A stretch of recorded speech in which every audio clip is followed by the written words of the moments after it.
Hey guys, Antonio, founder of Real Men Real Style. Okay, it is cold here. I'm talking today is so cold that they had canceled school last couple days. I'm talking probably about negative 40, negative 45 degrees. Now, I guess that's not Alaska cold or northern Canada cold or Siberia cold, but here in Wisconsin, it's pretty darn cold, especially when you've just got, things that you need to go out and do. So how do you dress for the cold weather? How do you prepare yourself? How do you put on clothing and find clothing that's going to work when it is this cold outside? When you have to go out and you have to use a heater to heat up your oil pan because your oil is frozen in your car. Yeah, we're talking this type of cold. So I've got a really cool infographic I'm going to link to down below, and I'm going to be using in this video to help illustrate. I'm going to break it up into 6 parts. Now we're going to have 2 base layers, 2 insulating layers, and then 2 protective layers.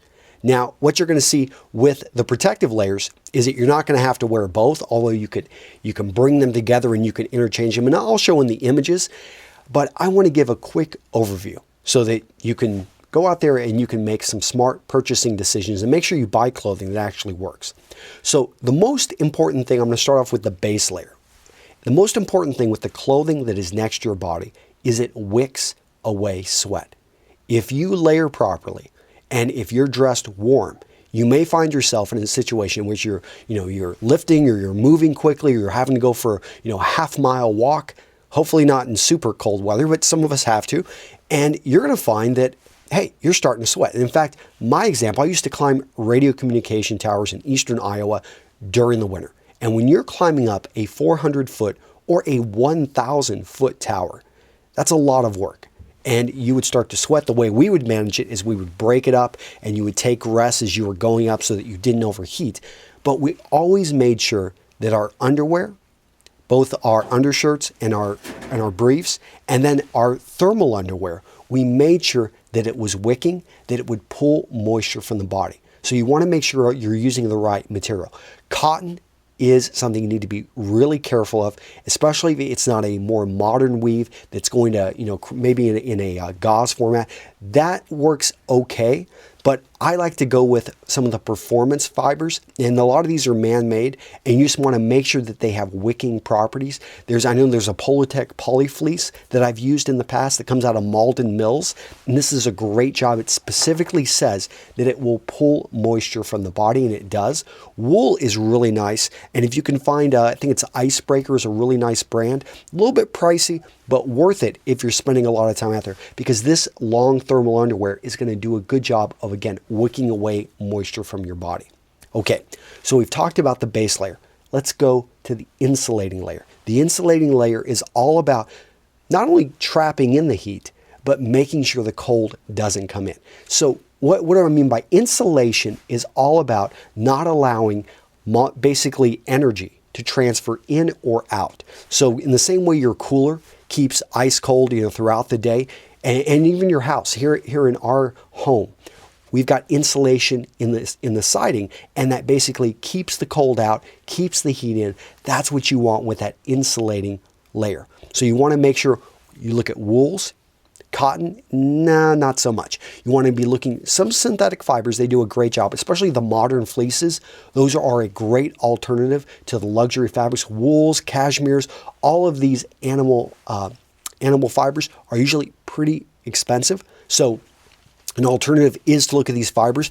I recommend, I really like stores like REI because they do a great job of bringing in performance fibers, ones that do a great job with not a whole lot of weight. You can also bring in down vests, down jackets. At this point, we don't necessarily have to have windproof, although having a windproof layer in your insulating layer is a great thing, especially if you're going to be in high winds, or especially when we were climbing the radio communication towers. I know I'd always have about 2 layers of wind-resistant material.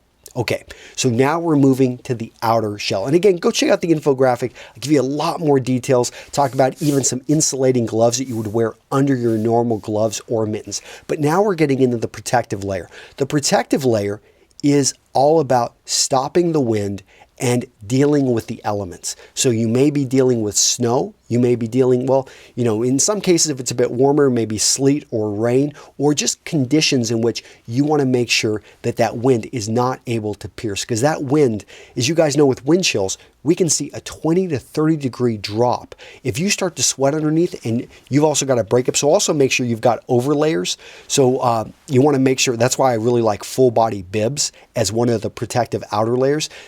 Dickies, Carhartt, they all make great ones that do a good job. They're insulated and usually they're wind resistant because they use a very tight weave fabric.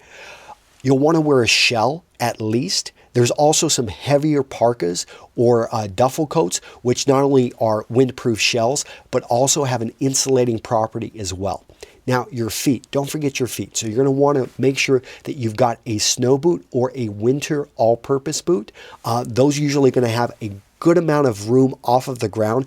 You don't want anything that's going to have anything with a leather heel that has almost no room between your feet and the ground. That's not what you want, because a lot of the cold is going to transfer directly from the ground. Another thing, pay attention to every part. You want to cover all parts of your body. And in the extreme section in the infographic, I talk about having a full body ski mask, using goggles. In extreme cold weather, you want to protect your eyes. You could have a watch cap with an Ushanka on top. I really like Ushankas. They do a great job. And make sure you get one that's a bit heavier duty, wrapping around and tying it off with a scarf. And again, looking for any double gloves, so having undergloves with larger gloves on top, or mittens. Mittens are really nice because they allow the fingers to touch each other and to transfer warmth between each other. So last thing is, you may want to look at, if you're going to be outside quite a bit, they've got those little hand warmers. They only last a few hours, but we always liked them. And that is it, gentlemen. So make sure, last thing, make sure the clothing fits you, because you want to be able to function. You want to be able to move. So don't overdo it. At the same time, measure it, maybe bring something up with you that you could throw over as well if you're going to be in a situation in which you're not going to be able to go back home.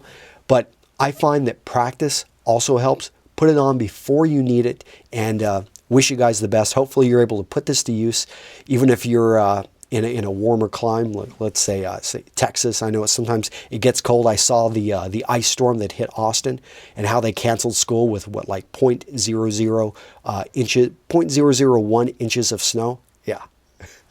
I'm from Texas, so I know how it is. We get any snow there, everything shuts down.